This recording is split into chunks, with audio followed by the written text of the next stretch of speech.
দেখো আমাদের জমির ধান, দেখো ধান পেকে গেছে, তো ধান কাটা হবে, ওই জন্যে কাজ বন্ধ আছে। ধান দেখো খুব সুন্দর,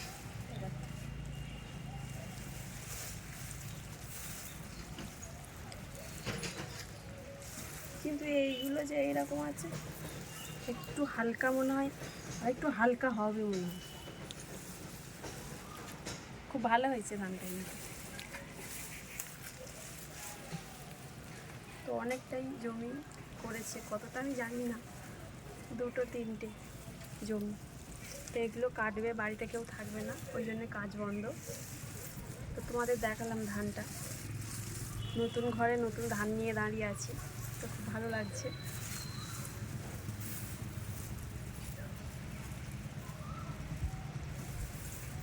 কত খাটুনি, এই ধান প্রথমে রুইতে হলো, আবার এবারে বড় হলে এটা কাটবে, তারপরে কি করবে, বাঁধবে, তারপর বয়ে আনবে, তারপর ঝাড়বে, ঝাড়ার পর আবার সিদ্ধ করতে হবে, শুকনো করতে হবে রোদে, করার পর তারপর আবার কলে নিয়ে যেতে হবে, তারপর ধান হবে, তারপর চাল হলে সেই চাল খাওয়া হবে।